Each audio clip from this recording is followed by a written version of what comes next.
Então, o objetivo do nosso grupo é diferenciar utilizar diferentes técnicas, diferentes metodologias e auxiliar no processo, seja no processo de conservação, seja especificamente nesse caso aqui também contribuir para a área de peritos, né, para os peritos, auxiliar, por exemplo, para identificar rotas de comércio dessas obras, o processo de produção das obras, o processo criativo e embaixo da tela, né, embaixo da pintura, esse rosto.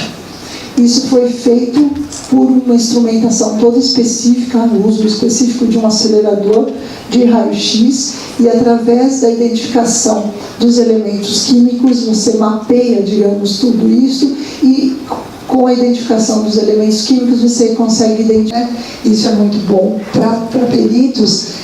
Se eu tenho essa obra e eu já tenho ela rastreada, ela aparece no mercado pintada de vermelho, eu vou lá, faço essa imagem de novo e consigo recuperar essa informação, consigo ter certeza que ela está lá. Então, isso é uma técnica bastante específica, mas é uma grande motivação para nós físicos, digamos, fazer essa instrumentação, disponibilizar essa instrumentação.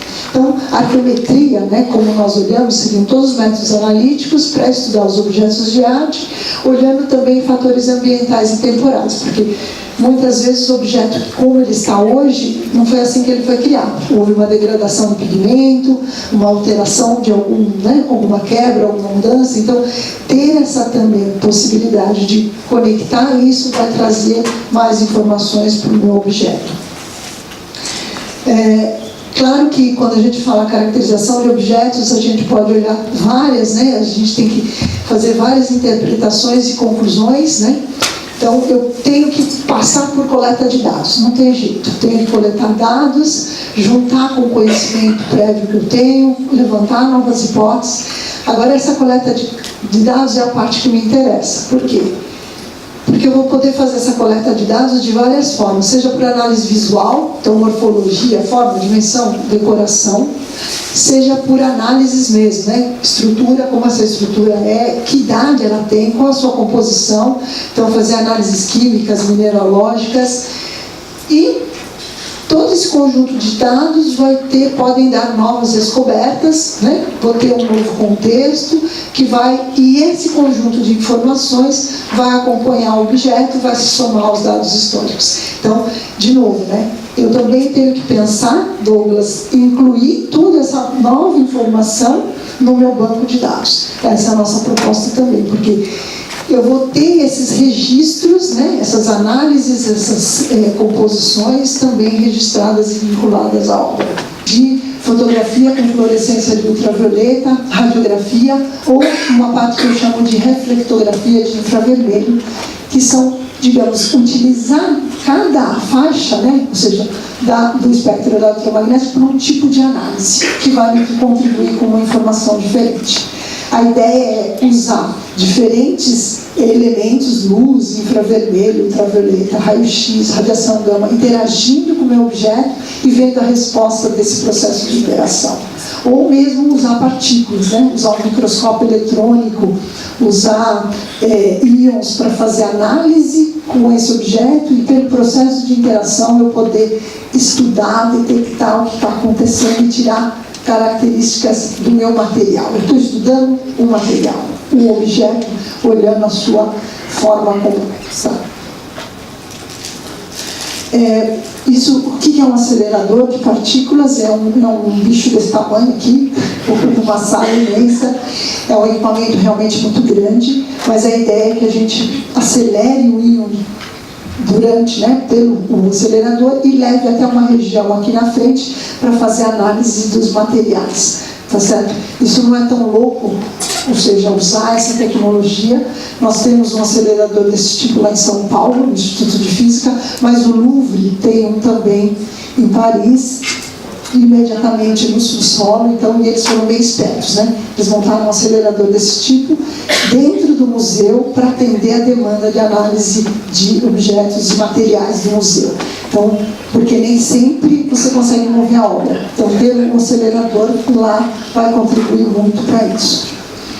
Esse é o nosso arranjo externo. Então eu tenho uma partícula, um próton que vem aqui, a minha amostra está aqui, e eu tenho vários detectores que vão enxergar, seja o raio-x emitido por essa amostra, seja a luz emitida por essa amostra, seja a partícula, né, aquele jogo de bilhar, a bolinha bateu e voltou. Eu vou estar coletando todas essas informações e cada uma delas me traz uma característica do meu objeto, tá certo? Então, esse é o meu acelerador. Então, uma das técnicas que a gente faz é essa que nós chamamos de indução de emissão de raio-x. Eu jogo uma partícula, eu arranco um elétron, isso é o meu átomo, tá certo? Todo material tem os seus átomos estruturados lá, e eu consigo arrancar e eu emito o raio-x característico, esse cara que eu detecto aqui. Essa detecção me diz que material que eu tenho no meu objeto, tá certo? Eu meço essas linhas, então eu consigo identificar, por exemplo, vamos ver um exemplo aqui, esse é um fragmento que veio, como que eles produziram isso, tá certo? Então, o nosso primeiro desafio era limpar sem arrancar essa superfície, certo? Então, arrancar, ou seja, remover essa crosta, mas sem danificar o objeto que está lá dentro. Então, nós fizemos um plasma, limpamos lá no sistema com gás, né? Partículas direcionadas ao meu objeto que estava aqui dentro, e com isso limpamos de tal maneira que eu consigo evidenciar a parte metálica desse objeto. Quando nós analisamos essa parte metálica, né, eu consigo identificar. Então, essa é a minha leitura, isso que eu chamo espectro. Eu tenho as leituras dos elementos químicos presentes. Então, eu tenho cobre, ouro, ferro, cloro, isso na parte preta, e na parte dourada eu tenho muito cobre, muita prata, muito ouro. E eu sei fazer um outro tipo de análise, que é poder tentar determinar a espessura dessa camada, porque identificar que é prata, cobre e ouro, legal, é uma liga, eu consigo responder isso, mas eu poder responder que esse ouro está nas primeiras camadas, ou seja, no primeiro meio micron, e que depois é prata e depois é cobre, isso tudo me dá uma informação sobre a tecnologia dessa cultura, como que essa cultura estava desenvolvida e poderia fazer uma douração de uma espessura muito menor que um fio de cabelo, né? Isso aqui tem 50 microns, eu estou falando de meio. E ele conseguia, então, dourar. E o objeto não é dourado, não é ouro puro, é dourado. Então, isso mostra o grau de tecnologia dessa civilização. Outras técnicas que nós aplicamos é a produção de luz, né? Então, quando eu interajo o meu feixe com o meu material, eu produzo luz também. E com a luz eu posso, por exemplo, ter um espectro característico. Então, o espectro de um vidro, está aqui o espectro de luz dele. E poder, por exemplo, separar, só pela essa análise, o que é um topázio, o que é uma esmeralda, o que é um boro. Então, o espectro verde, né, corresponde ao topázio, o vermelho à esmeralda, e com isso já diferenciar, só por emissão de luz, quando eu excitei esse material, ele emitiu luz e eu já sei que o espectro é diferente de cada um deles. Outra técnica que nós usamos, a gente chama de fluorescência de raio-x. De novo, né? De vez eu usar uma partícula, um acelerador, eu vou usar um equipamento mais portátil, que vai ter um tubo de raio-x. Esse raio-x vai incidir no meu material, vai excitar os elétrons do material e vai gerar espectros característicos de novo.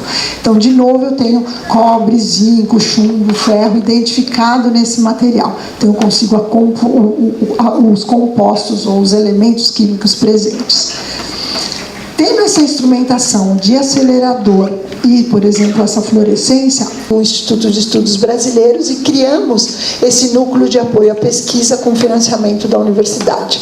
O objetivo era fazer esses trabalhos de análises e equipar o grupo com equipamentos para essa instrumentação de análise. E aí também vários outros museus e instituições de São Paulo estão sendo beneficiadas por essa infraestrutura toda que criamos. Então, esse é o meu laboratório. Então, eu tenho um acelerador, mas eu tenho um conjunto de equipamentos que são portáteis que eu vou para o museu. Então, esse é o meu conjunto de equipamentos, cada um deles. Então, o meu acelerador agora é esse daqui, tá certo? Eu tenho um sistema de infravermelho, um sistema de detecção de análise de compostos, eu tenho câmeras, lentes, mas eu vou explicar um pouco cada um desses equipamentos.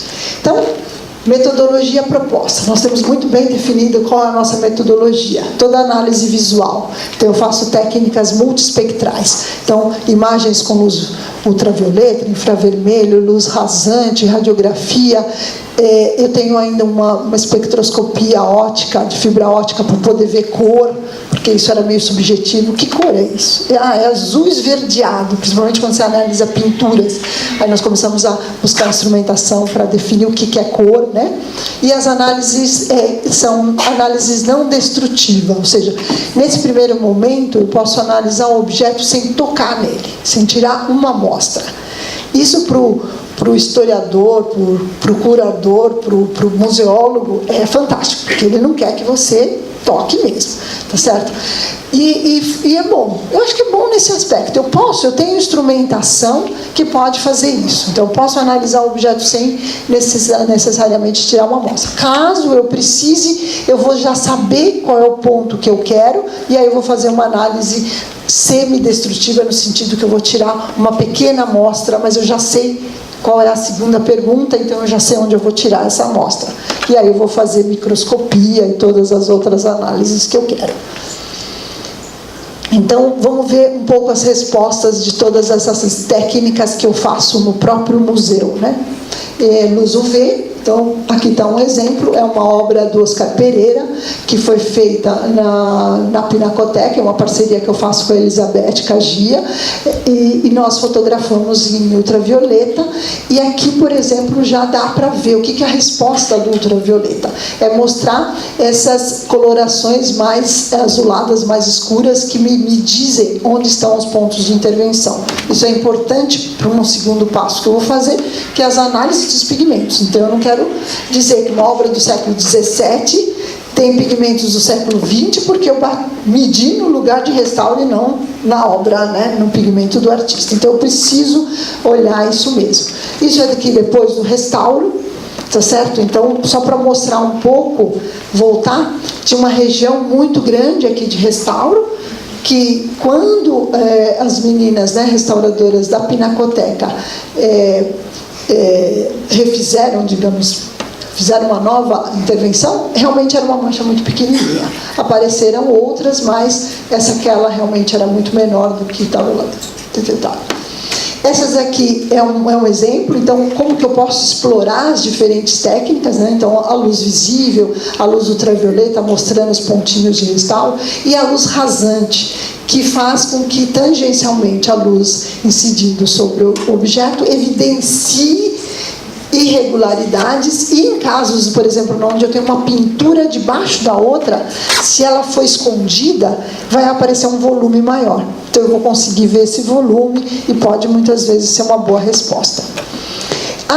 O infravermelho, que é essa técnica onde eu jogo luz, que tem um infravermelho, né, uma câmera, uma luz que tem infravermelho, quando volta por reflexão essa luz, eu corto a parte do visível e só deixo entrar na câmera a parte do infravermelho. Então, é uma câmera experiencial. Não são todas as câmeras que têm isso aberto, então, uma medida de infravermelho. Está aqui a câmera trabalhando, a gente chama uma câmera Osiris, tem as especificações dela. E nesse caso da escrava romana, do Oscar Pereira, ela nos faz uma descoberta interessante, debaixo da assinatura. Tá certo? Quando nós fazemos a luz tangencial, então eu estou somando informações, luz tangencial, parece que eu tenho uma perda de padrão, alguma coisa que está alterada. Quando eu faço infravermelho, começa a aparecer uma frase aqui, segundo quadro, tarará, alguém apagou. E aí as meninas foram restaurando e nós fotografando, né? Foi um trabalho da Beth também, e com isso aparece a frase, segundo quadro do mesmo autor.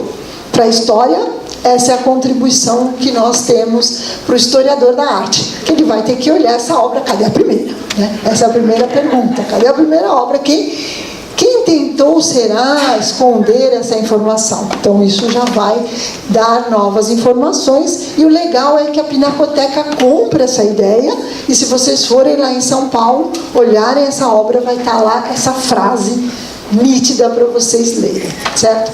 Isso é muito interessante também, Oscar Pereira. Essa obra é a obra Hora da Música. Aqui é a imagem de infravermelho dessa obra. Quando você potencializa, digamos, essa técnica, você começa a ver alterações de arrependimentos ou pendimentos do artista, né? Ele fez a cadeira mais alta e mudou aqui, ou ele também quadriculou tudo. Então, isso é uma característica do artista. Pessoal, para quem talvez não esteja entendendo muito bem, eu estou vendo o que está a lápis embaixo da camada pictórica. Eu estou enxergando o traço inicial do artista. Então, eu consigo ver que ele quadriculava, tá certo? E eu consigo, então, tá vendo todo quadriculado aqui. Então, é uma característica desse artista. É uma impressão digital dessa obra. O rosto também, né? Toda a parte de lápis, na parte dos olhos, boca, cabelos. E mais chamou a atenção foi essa mancha debaixo da saia. É um gato, é o que é? Vamos ver o que tem lá embaixo. E aí tem, não sei se vocês conseguem, não sei se a luz atrapalha, tem toda uma cena, tem uma mulher aqui de pé, de vestido vermelho, já começa até por cor, né? Uma mulher aqui, um padre sentado, as várias cadeiras e várias pessoas embaixo. Dá para ver? Consegue? Talvez se apagar essa luz, talvez ajude melhor, não sei se ele consegue apagar.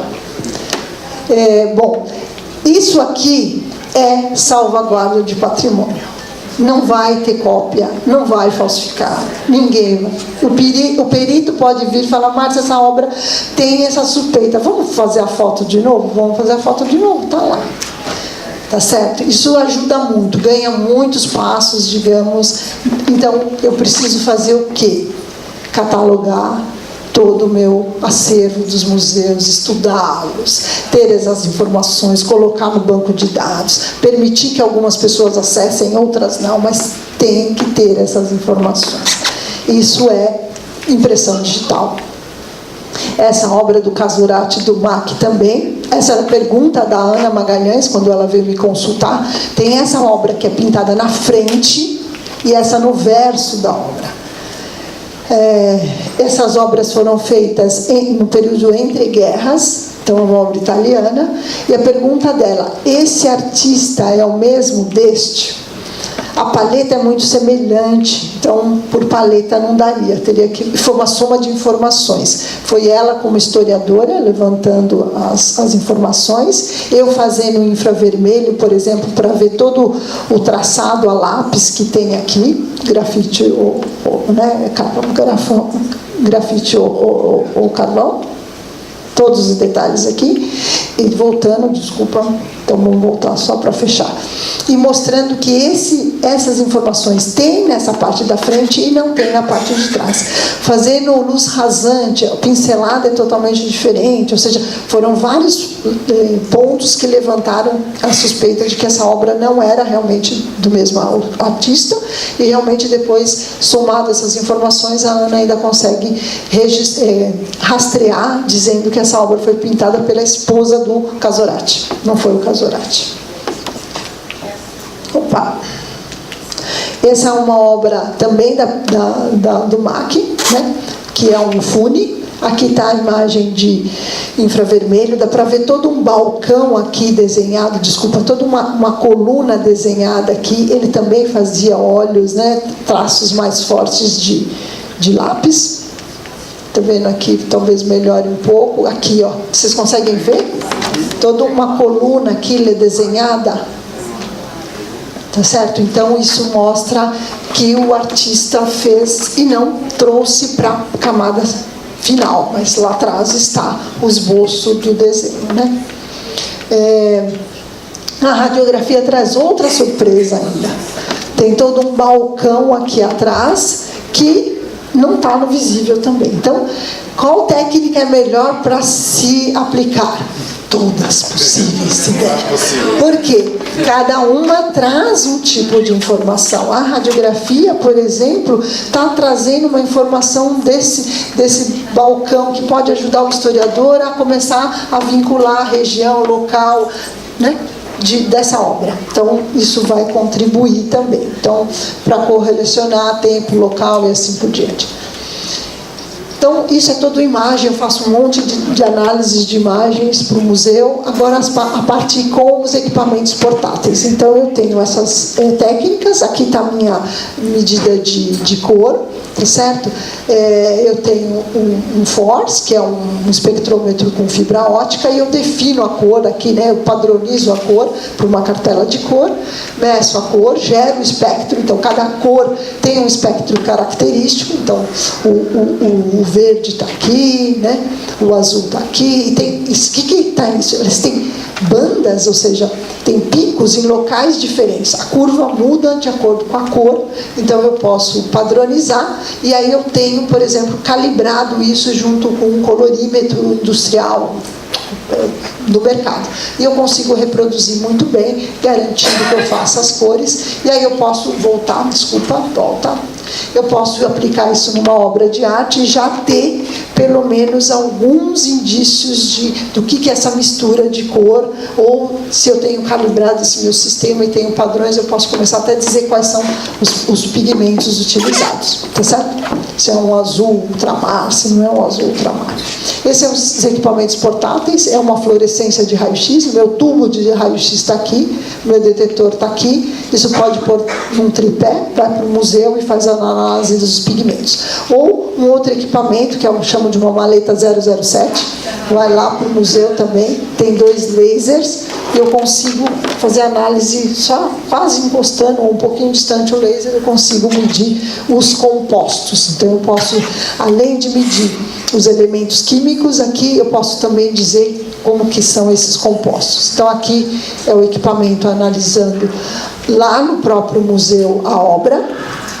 Eu posso fazer 20, 30 pontos, nenhuma pessoa deixaria eu tirar 30 amostras, deixaria? Não.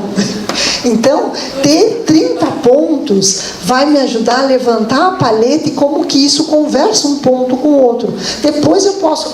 mas isso não me diz estratigrafia. Não te diz. Estratigrafia eu tenho que tirar e ver em profundidade realmente. Mas aí eu posso escolher que ponto que eu quero fazer essa estratigrafia, porque eu já vou ter a paleta definida. Então, os vários pontos medidos, eu gero um espectro que eu sei ler, que tem cromo, zinco, chumbo, ferro, faço como eles estão distribuídos, né?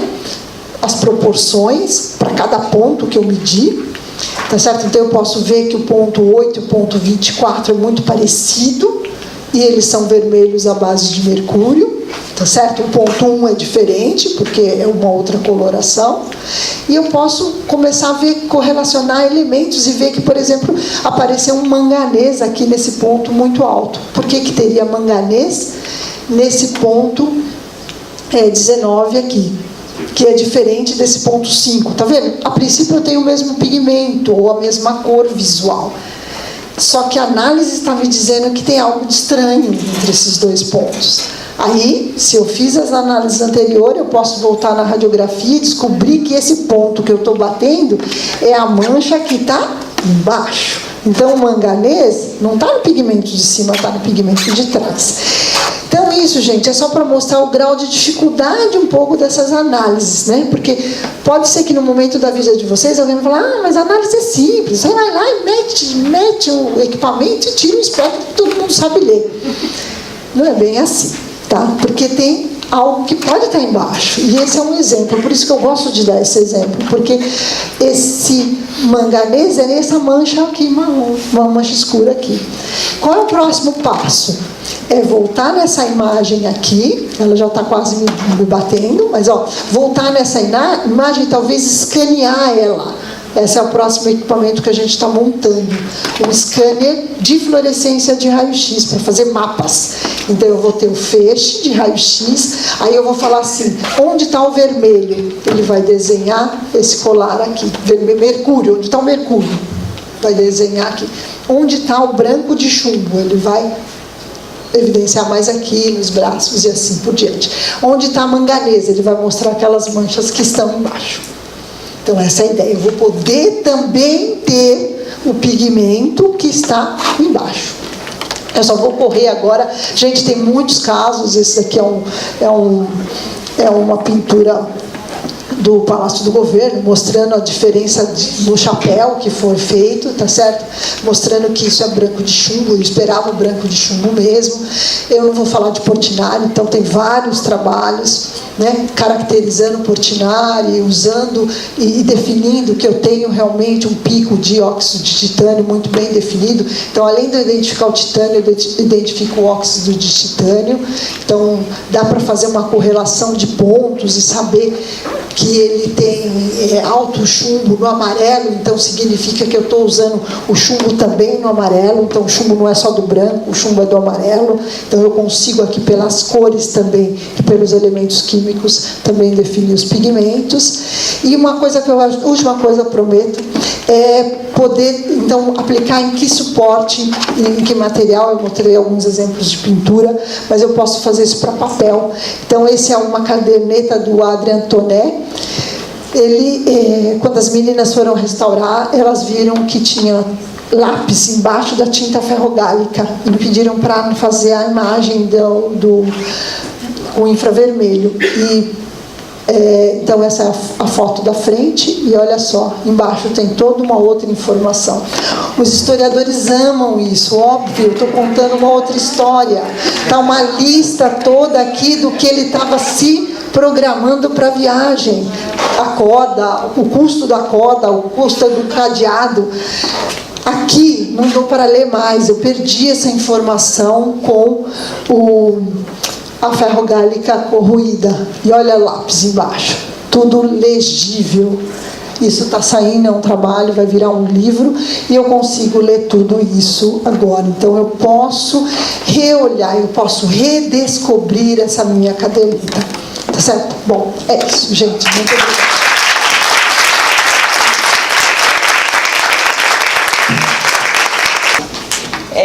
Vamos então para a fala da Dustin Levinson, que é graduada em História da Arte e Estudo da Conservação de Obras da Arte, atua no Fogg Museum da Universidade de Harvard, é coautora e autora de diversos livros, tem muita experiência dando cursos, palestras a profissionais, universitários e público em geral. Já trabalhou como conservadora das equipes da National Gallery no Canadá e também no Metropolitan Museum em Nova York, e criou sua própria companhia, a ArtCare, que tem escritórios em Miami, Los Angeles e Nova York. A equipe dela trabalha com diversos museus públicos e privados e também com coleções particulares. E ela também foi premiada com uma residência na Academia Americana em Roma. Hoje ela conversa conosco sobre a colaboração interdisciplinar na atribuição e tratamento de pinturas. Time to put on your headphones since I'm speaking in English.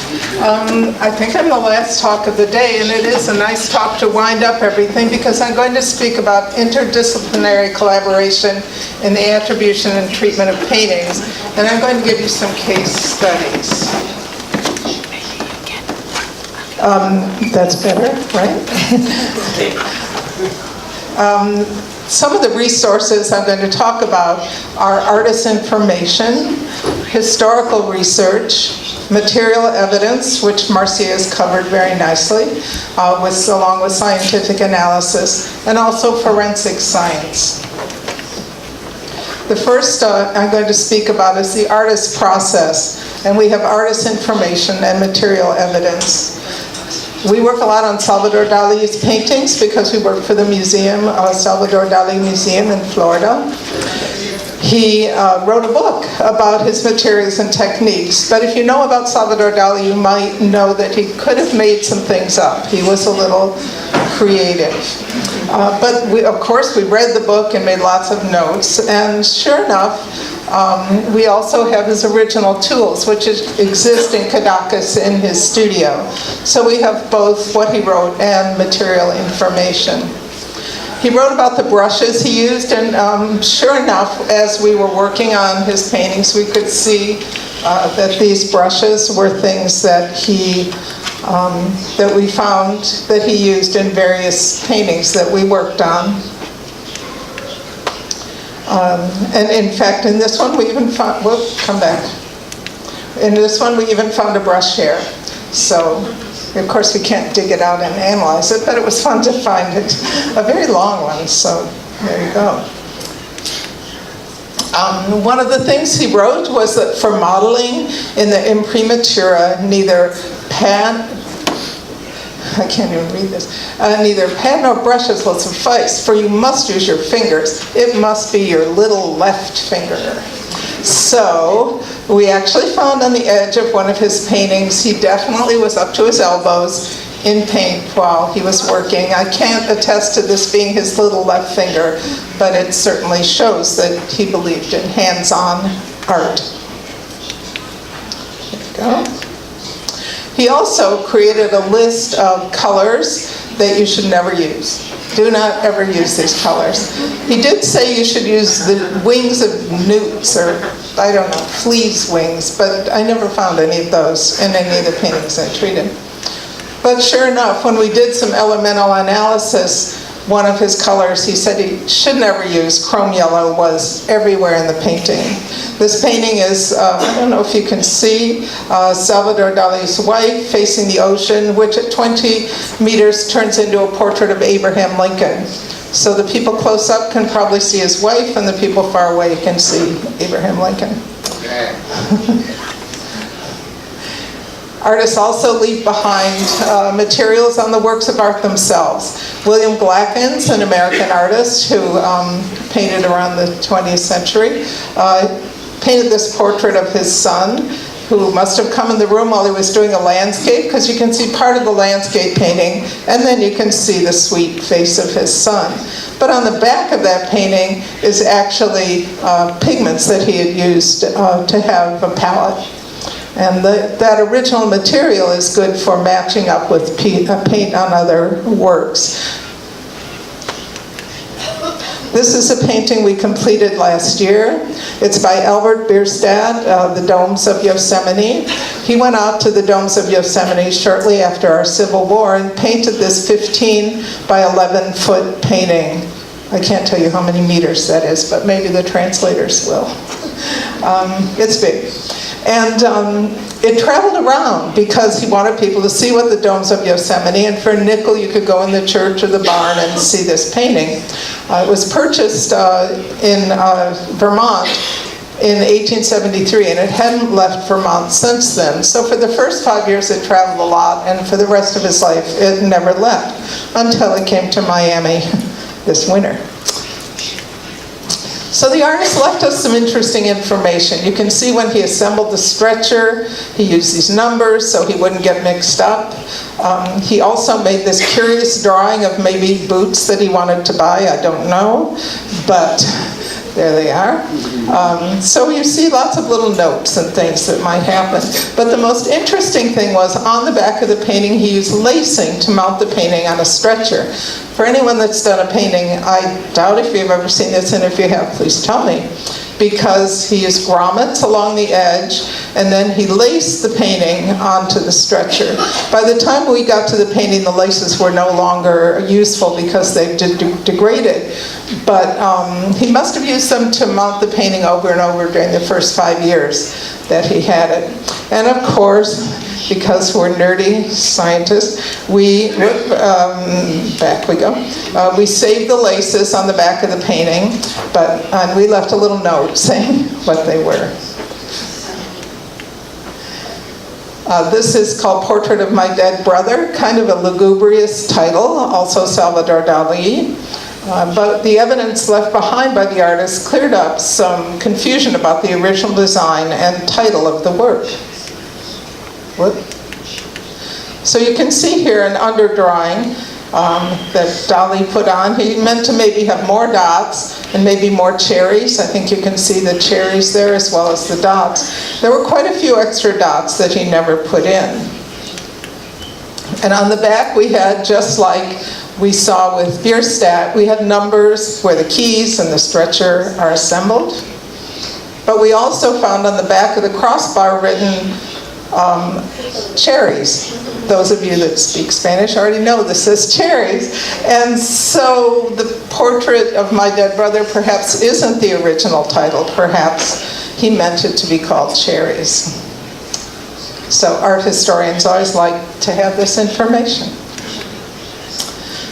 Another aspect of collaborative research is with the work of Jackson Pollock, and we used all these ways to look at his work. We're often called, when people come up with potential Jackson Pollock paintings, people ask us to look at them, and we work with the foundation to do some assessments.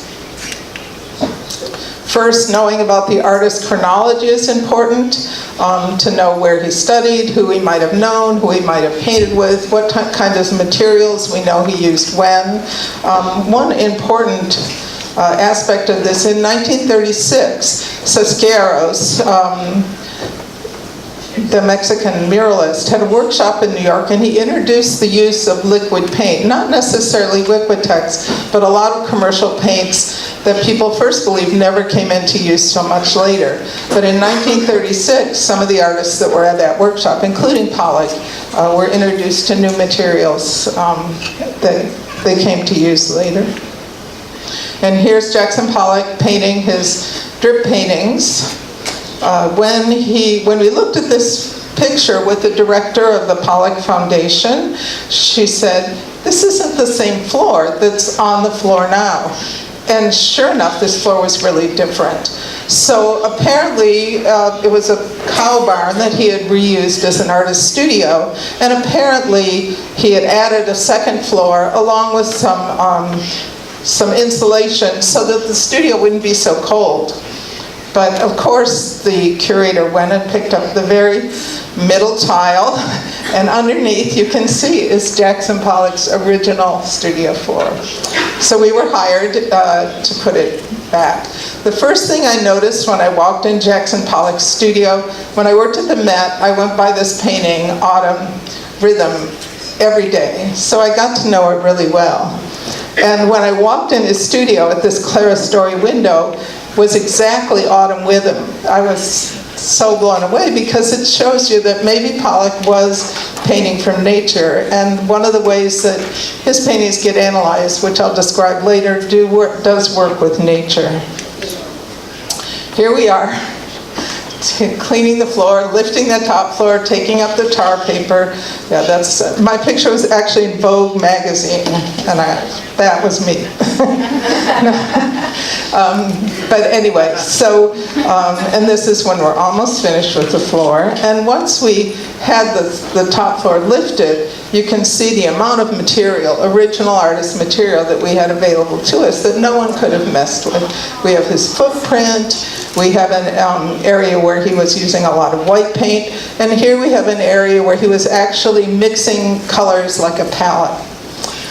So having this original material, if you can match some of this material on the floor with the material in a painting, if it matches very closely, you know you have a Jackson Pollock.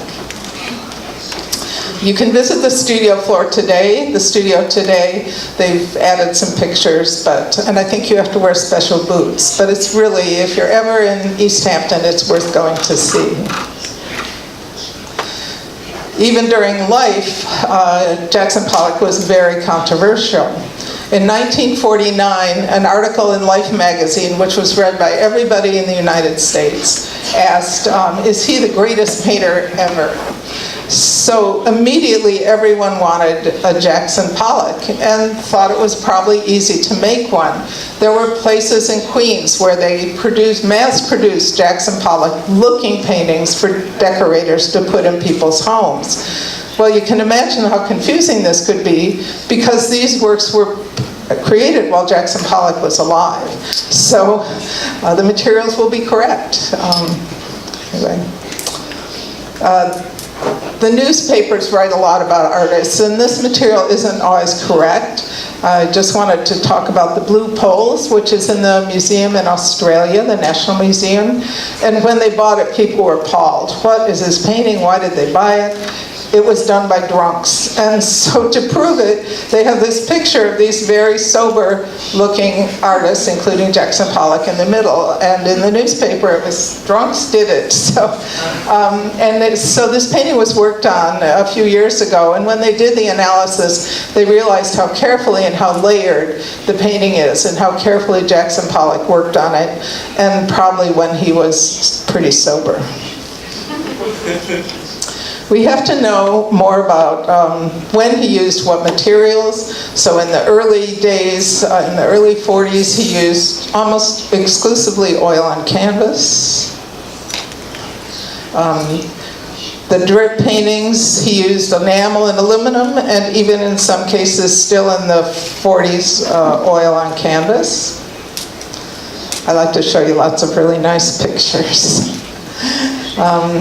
But he did shift pretty much to commercial paint in the late 40s and the early 50s. In this work, he used commercial paint almost exclusively, with the exception of some Naples yellow oil paint. We really know a lot about his materials and techniques, and that helps us do assessments of his work. Authentication issues continue to arise. This is the catalog raisonné, which was done in 1978, and honestly, I don't think they really added anything but a couple paintings to it. In 2002, Alex Matter, this young man, in his attic found some panels, 32 works that were thought to be by Jackson Pollock. He had been friends with their parents, and so they thought perhaps these were his. The Harvard analysis took aim at the red paint used in one of the paintings that researchers said had only been on the market for a few decades, as well as a brown pigment that they said hadn't even been developed till the early 1980s. So even though some people began to believe in these paintings, they were shown not by chemical analysis not to be by Jackson Pollock. So back to Pollock painting from nature. Richard Taylor, a scientist, indicated that Pollock's canvases seemed to create repeating patterns at different size scales, just like the fractals in nature. So he would see a Jackson Pollock, and if he couldn't analyze fractals in the painting, he would consider it couldn't be an authentic Pollock. Conservation treatments also rely on collaborative research, scientific analysis, and historical research. We work a lot with Dow Chemical. They not only make fertilizer, but they also help conservators make mixtures. We're working here. This is Mindy Keith from Dow Chemical, and she came and we tried to design some surfactants to use in treatments. And this was followed by gathering a lot of conservators. Once we had these mixtures, we gathered a lot of conservators in Washington and had them test them and assess the mixtures. This was a painting I restored this year, last year actually. Excuse me. Research illuminated the artist's change to the painting and guided the conservation of the work.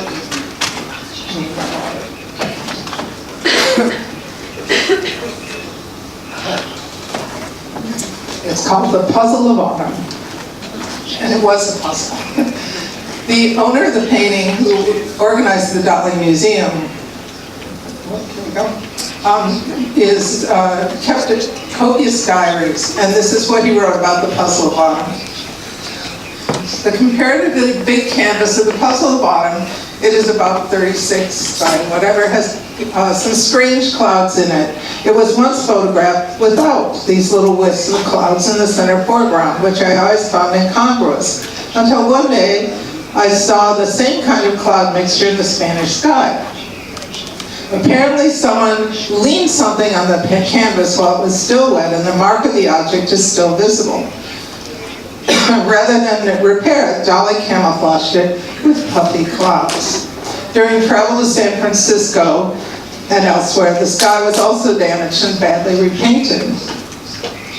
Well, right away, you can certainly see these repaints in the sky are pretty bad under ultraviolet. And the staff of the museum believed that these were Dali's repaints, and therefore we were meant to keep them on the painting. and here's the patches. But right away I began to suspect that these were the terrible damage and repaints, the bad restoration that occurred when it was in San Francisco. And as you look at the paintings in the central area, there are, guess what? Puffy white clouds. And under the microscope, you can actually see in the area of the clouds disturbed paint that could be from something leaning against the painting. So this is my assessment. This is Dali's change. These are the bad restorations. And here's the painting after treatment. We're also working with scientists to make coatings for outdoor murals. The scientists in Philadelphia have provided us with sample coatings, and Miami's the best place to try them. So this is Veronica Romero from my studio doing some tests. Artist materials. This is where there's also collaborative research. This is my book, which you can, if you buy, I get 40 cents. Yale University Press. But it is about using materials and techniques of paintings to make art historical assessments.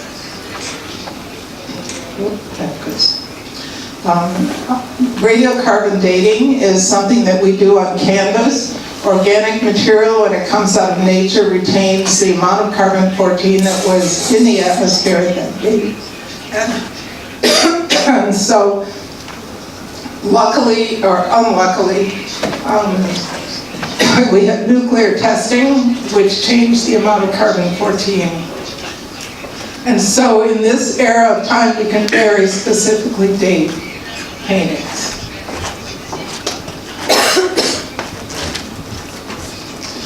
This is using XRF, which was described by Marcia.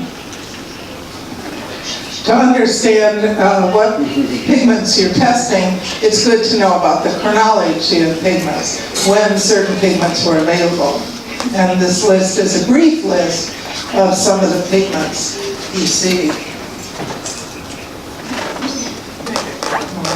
I want to point out especially the pigments that come up in the 20th century, because those are ones that you wouldn't want to see in that earlier painting.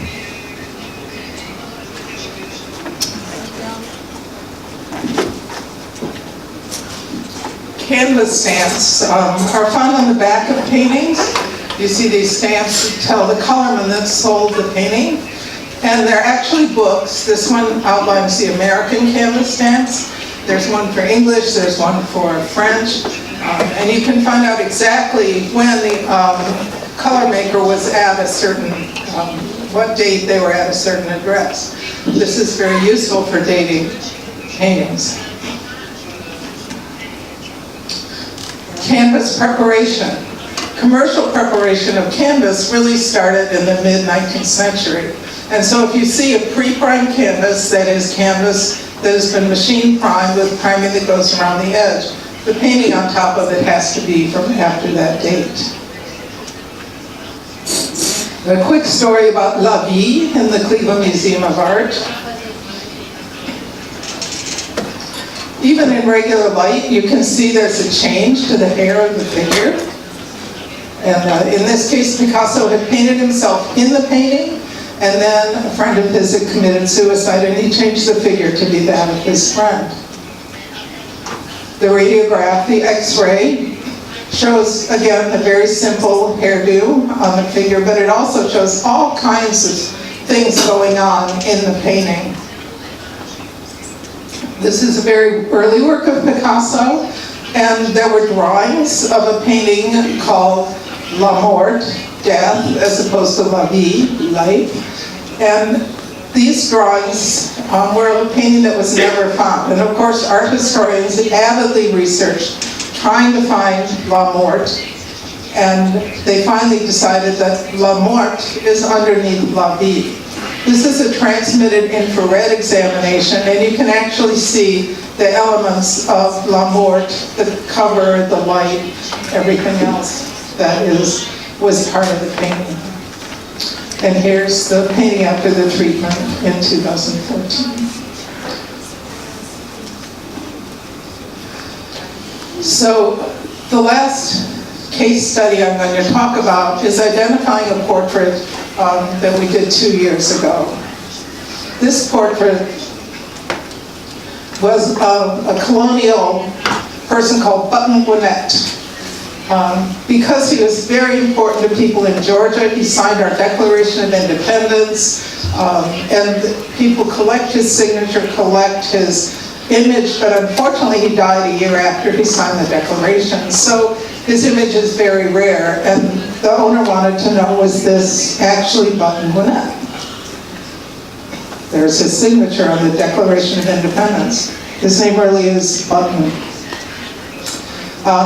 We learned about his history. We researched Button Gwinnett, and nobody knew about him except the scientists and I, who were going crazy learning about Button Gwinnett. He's in the Jewel. Okay. And all of a sudden, one night, I get a call late at night. The two people that ever talk about Button Gwinnett, and suddenly on television was, a lot of other guys who signed it, like, what about Button Gwinnett? He signed the Declaration of Independence. I don't know who that is. You don't know who that is? No. That was one of the 3 signers of the Declaration of Independence. You go back. Yeah, from George Jones. He signed the Declaration of Independence, and I believe we have a picture of him. There's his signature on the Declaration. He's a real guy, one of 3 guys from Georgia who signed it, and nobody remembers him. I certainly don't. No, yeah, I know. That's why I think it's going to be so fresh when I drop my new musical, Button. About Button Gwinnett. Yeah. Yeah. What happened? What did he do? Like, what's his legislative? Nothing. He did almost nothing. This is absolutely true, because he got into politics about 1 year before the Declaration, and then he died less than a year later in a duel. Oh. Yeah. Well, died in a duel. That's cool. Yeah, yeah. So it's like a one-act play? It's like a one-song play. It's a one-song play. Yeah, but we actually have a clip, and you're in it. Oh, great. so this is Lin-Manuel Miranda, who is in Hamilton, which is still on Broadway. Barmaid 1L, if it's not too much bother. Pay attention. Did I mention I'm a founding father? You're trying to front me, I won't play that, madam. I'm a founder of this country, and my name is John Adams. I knew it was you, my boy Johnny Ace. Hasn't really been since I've seen your face. Thank you very much. Always nice to meet a fan. Hold on a second, Adams, you know who I am. It's me, Button Gwinnett. I don't need a citation, because we met tete-a-tete when we signed the Declaration. Big wig style. How could you forget? I'm your brother, founding father, Big B. Gwinnett. Sorry, I didn't hear. Can you repeat that name? Was it Bill O'Keefe? What's your claim to fame? I don't remember any Howard's on the signature roster. You claim you were founded, you look like a lost sir. What? What? You can call me Gwinnett, you can call me Button. All the shorters call me over when they see me strutting. I'm a patriotic player, I don't need to control. If the lady folks unbuttoning their buttonhole. Yeah, ask Abigail, she knows. I'm John Freddie Adams. Come on, show respect. I ain't never heard of no bustin' in Button Gwinnett. I'm the OGDP, and I know every sign up from Hancock and Boston to Lynch in Carolina. It's a mystery why you pissed at me, but Button Gwinnett will make history. I'm a button for protection, but don't you forget, tell them my name. What's my name? What's my name? What's my name? His name is Lin-Manuel Miranda. Hamilton is running now on Broadway. The original cast album is available wherever music is sold. We'll be right back. What's my name? What's my name? So now we really wanted to know if it was Button Gwinnett. This is ultraviolet photograph, and it shows the most recent retouches, but there were plenty of earlier retouches also on the painting. There was also an inscription on the back, and this is what it read, because it was a little hard to read. Button Gwinnett, Jeremiah Thayus, Pixet, Charleston, South Carolina. Well, we knew this wasn't original because they didn't call they called Charleston, Charlestown until 1783. So we knew the inscription wasn't original. But we could see it was on top of a red layer which contained zinc. This is Emily doing the XRF analysis, and you could see in several areas zinc showed up in the painting. Now, when I showed you the chart of when pigments came into use, you could see that zinc is one of the 20th century pigments. So when you thought about it, if you didn't know all the history, you would think the painting has to be from the 20th century. But in fact, we did some research and we found out, especially for paintings in South, they used, even in the 1800s, they used zinc as a coating on the reverse to forestall bugs eating the painting. So, so that meant to us that the inscription probably was later, and the zinc was not part of the painting, but part of a treatment that happened later in its life. As I said before, there were quite a few retouches on the painting. You can see these going over cracks. Any paint that goes over a crack is obviously not original. So we decided we cleaned the painting, removing the retouches to see if he looked any different, because they did change his face. And you can see here before his nose and after. His nose was definitely bigger. We have one early portrait of him from 1762, and this was painted when he left England. He was a young man. He left England. His family probably thought they would never see him again, and he had this portrait painted. So comparing with our painting after treatment, there are a lot of features that are the same, but is it really Button Gwinnett? We couldn't be sure.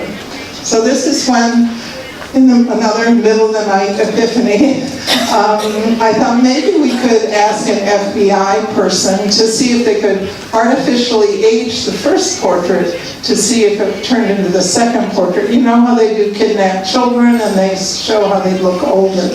So sure enough, the Georgia Bureau of Investigation did artificially age the portrait, came up with this drawing, and said once we had analyzed them thoroughly, we felt as if the subject of both paintings were in fact the same individual. So it was Button Gwinnett. And it made us think that this facial recognition could actually be useful in many other instances. For example, if an artist had a favorite muse he would use, or a favorite, if he always painted one of his children or his wife or a model, you could actually use facial recognition to be sure you had the same person, because that's very hard to duplicate. So what's for the future? Well, further research, of course, and sharing of information. And you can see how important this is from the case studies I showed you. Investigating new technologies. Marcia showed us a lot of interesting technologies. Finding new techniques for artist authentication. And of course, to continue exposing and publicizing fraudulent works. Marcelo Lima vai conduzir esse bate-papo, ele que é formado em biblioteconomia e documentação pela Universidade Federal Fluminense, conservador e restaurador de bens culturais, atua na área do papel, especialista em preservação de acervos de ciência e tecnologia pelo Museu de Astronomia e Ciências, é especialista também em gestão e preservação do patrimônio cultural pela Fiocruz, mestre em bens culturais e projetos sociais também pela Fundação FGV e é servidor da Fundação Oswaldo Cruz, a Fiocruz. Ele também é consultor da Biblioarte, Conservação, Restauração e Encadernação e membro da Associação Brasileira de Conservadores e Restauradores de Bens Culturais. Boa tarde a todos. Eu gostaria de parabenizar o Gustavo e a organização pelo belo evento.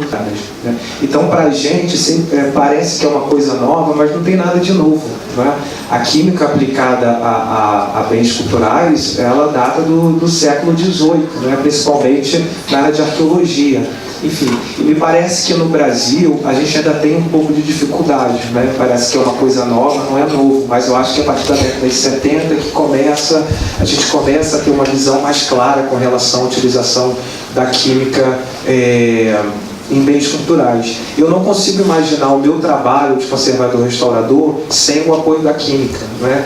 Assim, a gente que trabalha com acervos culturais, é importante, é necessário que a gente entenda como são constituídos os nossos acervos, o tipo de material, né, como eles reagem com o ambiente, como eles interagem com o ambiente, para que a gente possa propor medidas preventivas. E eu fiquei aqui ouvindo a fala das professoras e alucinado, porque assim, a quantidade de informação que está escondida, né? E que isso é super importante para o nosso trabalho, porque a gente intervém em bens culturais. Por conta de um tratamento errado, a gente já perdeu antes mesmo de conhecê-la.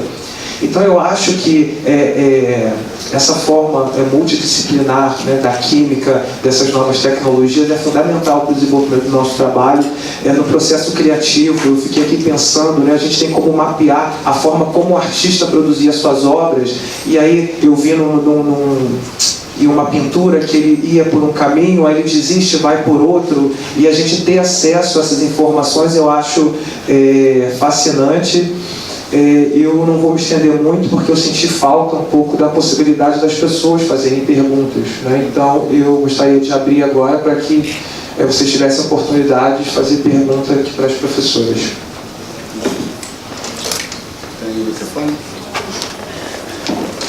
Alguém quer fazer alguma pergunta?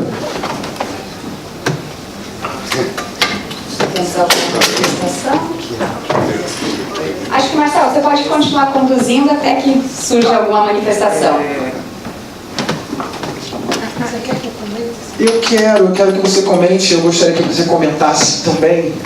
Eu gostaria de ter visto alguma análise de um quadro falsificado, por exemplo, né, para a gente ter essa ideia, porque fica muito claro, né, a questão da utilização dessas tecnologias para peritagem.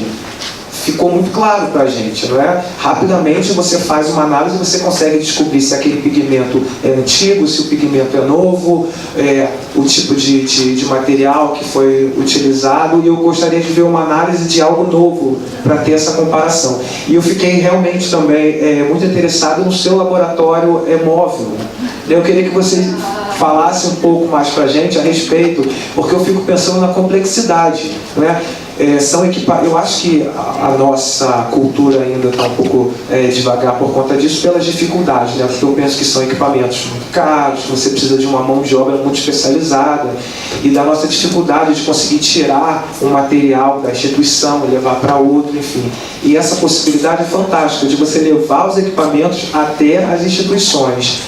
Mas como é feita essa questão? Porque deve ser equipamentos super sensíveis, com problema de transporte. Como é que você transporta materiais e equipamentos tão sensíveis, né? Então eu queria que você falasse um pouquinho mais. Então, na realidade, vamos falar dessa parte da portabilidade dos equipamentos, né? Esses em particular que foram comprados ou foram selecionados, eles têm esse objetivo mesmo, são transportáveis, então eles têm uma robustez, digamos, de manuseio muito bom, né?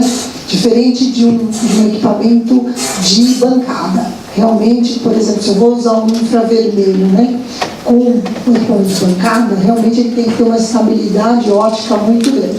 Eu tenho um infravermelho portátil, então ele já é destinado a esse fim. Então eu posso transportar e eu vou ter uma estabilidade muito boa. Talvez a resposta não seja tão boa quanto a resposta de um equipamento de bancada, mas geralmente nesses equipamentos de bancada eu tenho que tirar uma amostra. Então, tem esse comprometimento, né? Então, a ideia seria levar os equipamentos, fazer essas análises no próprio museu. Então, eu vou, por exemplo, para o Museu Portinari, que fica no interior de São Paulo, né? Onde é a casa do Portinari, onde ele pintou as paredes, tem pinturas murais lá. Então, nós vamos para lá com todos os equipamentos e fazemos análise de todas as obras, digamos. Então, eu tenho uma dinâmica, claro, precisa de mão de obra qualificada. A equipe é grande que eu tenho, né? Gostaria de contar com muito mais alunos e muito mais especialistas especialistas, infelizmente não tenho tantos quantos eu gostaria, mas é possível eu ir para o museu, levar os equipamentos e passar uma semana trabalhando lá e levantar todas as informações. Então, os equipamentos são destinados a esse fim. Isso é novo no Brasil, como você mesmo falou, ou seja, essa parte de física aplicada, química aplicada, né, essa instrumentação que, principalmente o físico, desenvolve mais, com esse olhar mais, né, de instrumentação, é muito novo no Brasil. Isso começa na década de 90. Existem poucas instituições do Brasil que fazem isso, que têm esse conjunto de equipamentos, né? Eu diria que nós em São Paulo somos os que estamos mais equipados, porque junto ao acelerador, né? E nós temos conseguido, né? Nós estamos conseguindo financiamento. Isso é uma outra coisa interessante, né? Que os órgãos de fomento estão apoiando, estão comprando equipamentos que são relativamente caros, como você disse, assessorando muitas teses de mestrados, doutorados. Então, dentro da universidade isso é muito tranquilo. Como fazer essa ponte para fora, aí é uma coisa que acho que nós vamos ter que discutir no futuro e procurar mais fazer. Nós fazemos até alguns trabalhos, sim, quando já teve demandas que vieram para mim até da justiça para analisar o material, para dizer se era aquele tipo de material ou não, eu já fiz isso. Mas é muito mais cômodo, né, digamos, trabalhar no métier da universidade, onde identificar uma obra falsa, quando vem, eu vou buscar, vamos pensar que eu estou estudando um de Cavalcante, né, que é um exemplo que nós temos, nós trabalhamos, a Beth fez esse trabalho em conjunto, e os pigmentos que estavam ali identificados realmente destoavam dos pigmentos do artista. Então, nós tínhamos no acervo do museu, nós fomos lá, buscamos a obra, né, algumas obras, medimos os pigmentos e aí confrontamos e descobrimos que esse era um, né, tinha vários outros, teve uma contribuição do Walter também, ou seja, teve várias somas de informações que permitiram concluir que a obra era uma falsificação. Certo? Mas é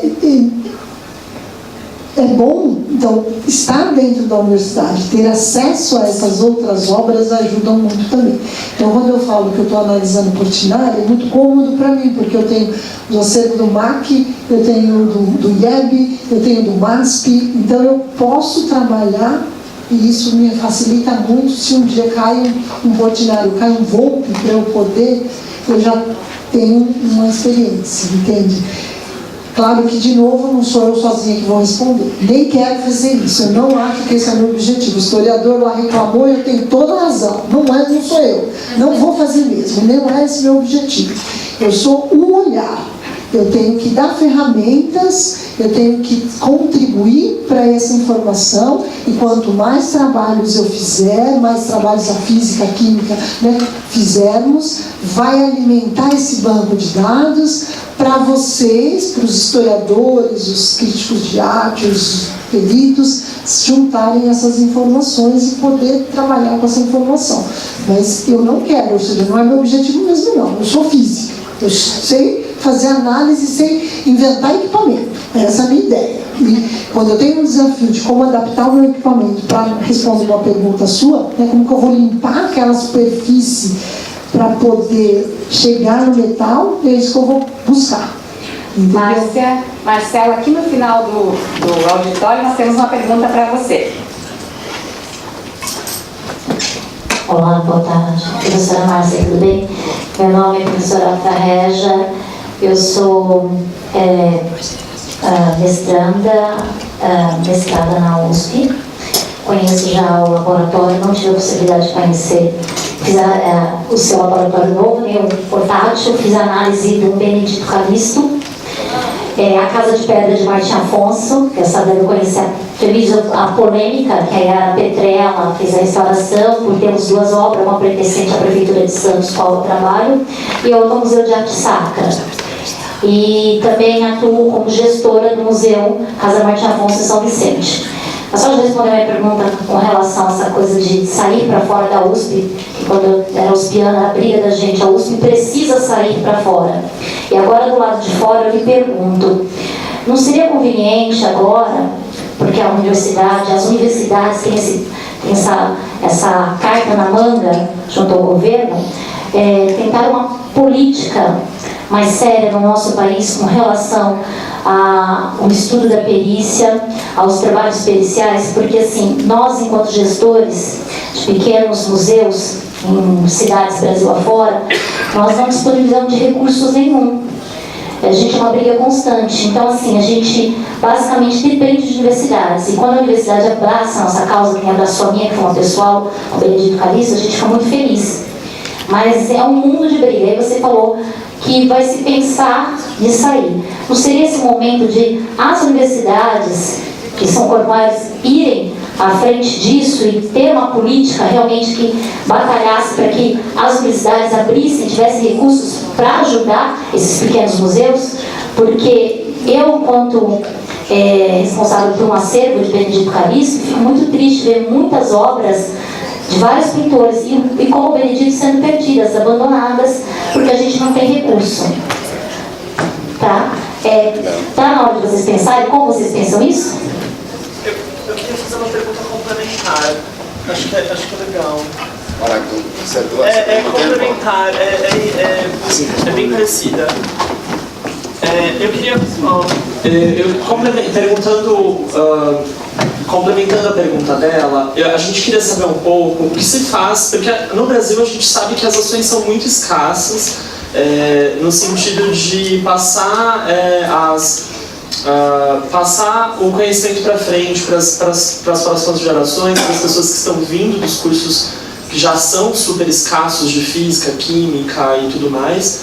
A gente queria saber um pouco da experiência nos Estados Unidos, o que vocês têm visto, o que tem acontecido. Acho que seria legal também contar um pouco disso. Para complementar precisamente disso, como é o relacionamento, aproveitando que está Justin, como é o relacionamento entre os peritos com os restauradores e as instituições. Aí estão relacionadas a pergunta.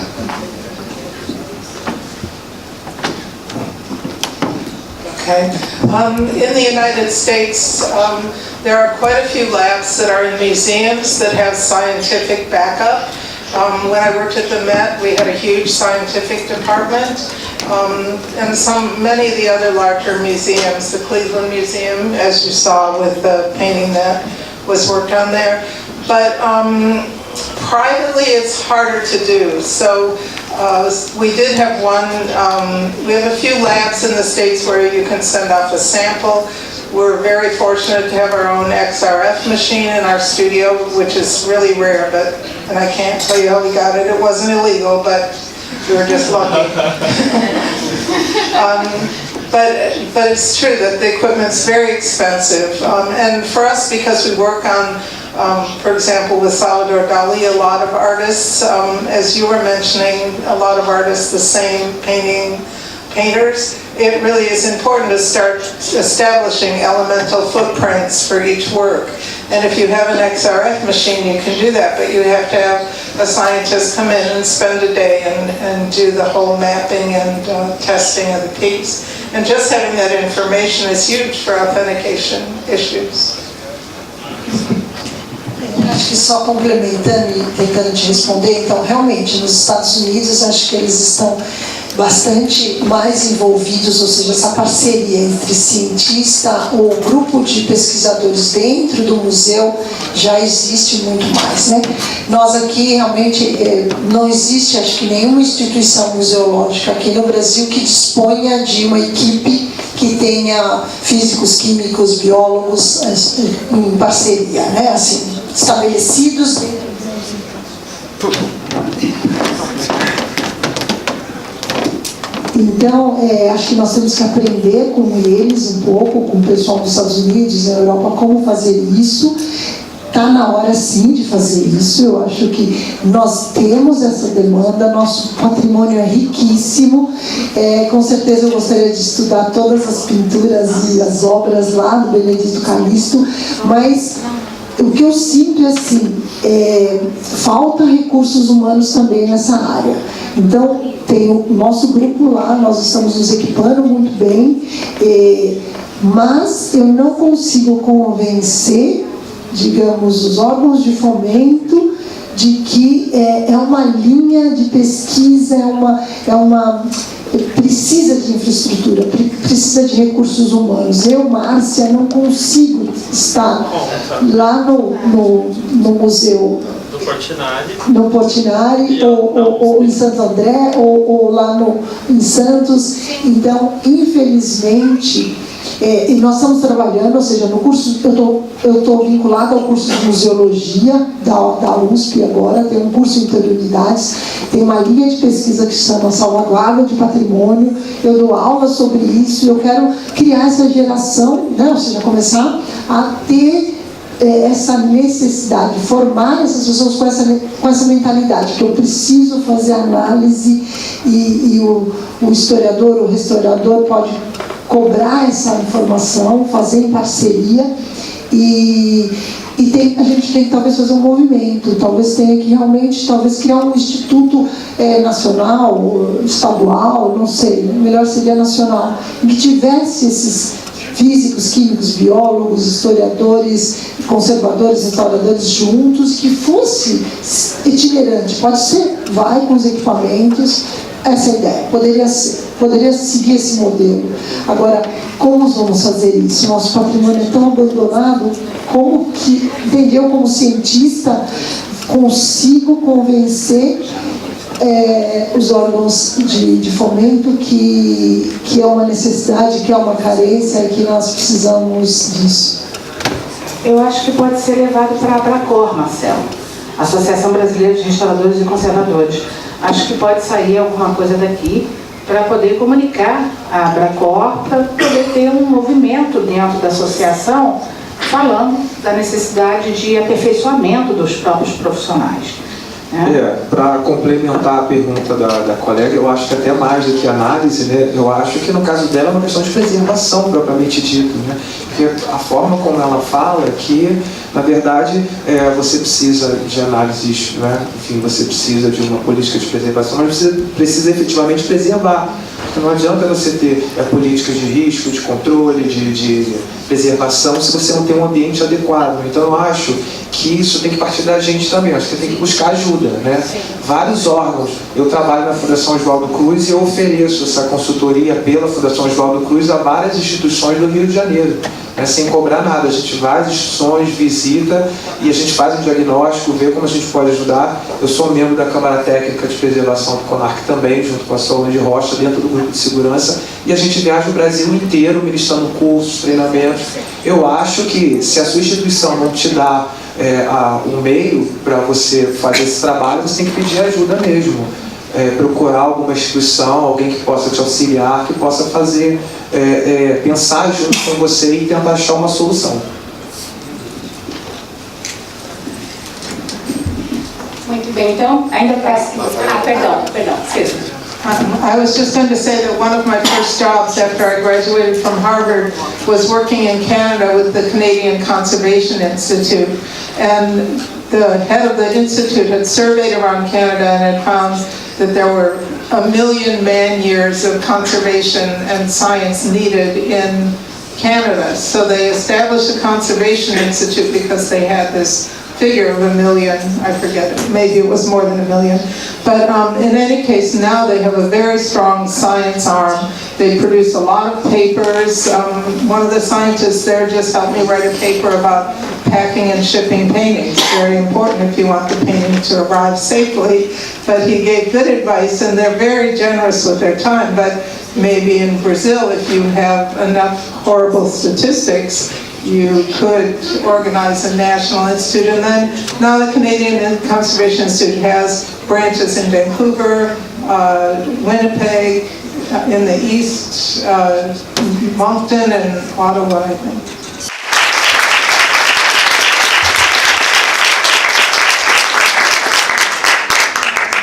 Muito obrigado mesmo por estar a esta hora, de la mañana, un día como estamos teniendo aquí en Cinelândia. Quiero agradecer mucho a Marcia, a Agustín, a Marcelo, como a todos los palestrantes. Marcia especialmente porque ella fue víctima de un furto de computador y ahí está dando palestra profissionalmente y na verdade verdade, estou muito magoada porque aconteceu, muito envergonhado, mas são coisas que acontecem. E para tentar fechar, realmente o que falou Solange, o que falou Marcelo, e uma resposta lá, não lembro o seu nome da USP, né? Afra, é o que falou Afra. Às vezes a gente tem que acercar-se à instituição e propor uma parceria. Estamos no início, mas aqui eu tenho referências incríveis da USP, que pessoas que vão, se acercam, pedem para fazer um teste, são bem-vindos. Ou seja, eu quero repetir mais uma coisa, que o seminário que alguns estavam em São Paulo sobre patrimônio cultural, tem pessoas que estão no mundo da perícia, estão no mundo do mercado de arte aqui do Brasil, e eles falavam, não, tem que fazer na Europa, eu tenho contato com a Europa para fazer a perícia, aqui precisamos de um laboratório próprio. Na verdade que não, aqui tem tudo para fazer. Às vezes temos que nos coordinar, temos que nos falar. E acho que este é o início, e eu agradeço muito a colaboração de todos vocês, porque acho que é um início para uma parceria de futuro e propor novas parcerias com instituições, e que esta sala esteja lotada novamente em outra oportunidade.